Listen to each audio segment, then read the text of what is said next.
వర్షాకాల పార్లమెంట్ సమావేశాల తొలి రోజే దేశ రాజధాని ఢిల్లీ ఉద్రిక్తంగా మారింది. నీట్ పరీక్షలో జరిగినట్లు ఆరోపిస్తున్న అక్రమాలపై నిరసనకు దిగిన కాక్రోచ్ జనతా పార్టీ కార్యకర్తలు పార్లమెంట్ వైపు కదలడంతో పోలీసులు అడ్డుకున్నారు. టీయర్ గ్యాస్ ప్రయోగం, లాఠీచార్జ్, భారీ బందోబస్తు మధ్య జంతర్ మంతర్ నుంచి పార్లమెంట్ వరకు ఉద్రిక్త పరిస్థితులు నెలకొన్నాయి. నీట్ పరీక్షలో జరిగినట్లు ఆరోపిస్తున్న అవకతవకలకు నిరసనగా సోమవారం చలో సందర్ కార్యక్రమానికి సీజేపీ పిలుపునిచ్చింది. వర్షాకాల సమావేశాల తొలి రోజే పార్లమెంటును ముట్టడించాలని పార్టీ నిర్ణయించింది.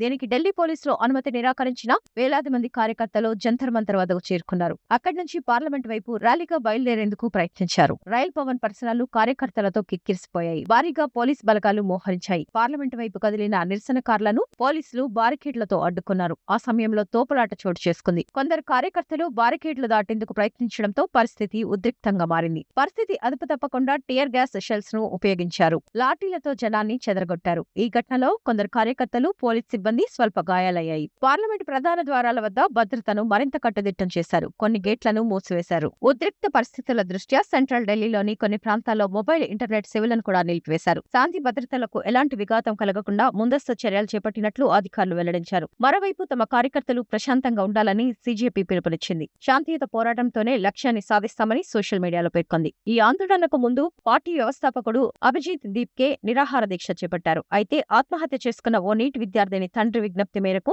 దీక్ష విరమించినట్లు సీజేపీ తెలిపింది. పార్లమెంట్ ర్యాలీకి నాయకత్వం వహించాల్సిన అవసరం ఉందని ఆయనను ఒప్పించడంతో దీక్ష ముగిసిందని పార్టీ వెల్లడించింది. జంతర్ మంతర్ వద్ద మరో వివాదం కూడా చెలరేగింది. ఎలాంటి అత్యవసర పరిస్థితి లేకపోయినా ఒక అంబులెన్స్ ను నిరసన ప్రాంగణంలోకి పంపారని సీజేపీ ఆరోపించింది. దాంతో తొక్కిసలాట జరిగే పరిస్థితి ఏర్పడిందని పేర్కొంది. శాంతియుతంగా జరుగుతున్న ఆందోళనను భంగం కలిగించేందుకే ఇలాంటివి చేశారని కేంద్ర ప్రభుత్వంపై విమర్శలు గుప్పించింది.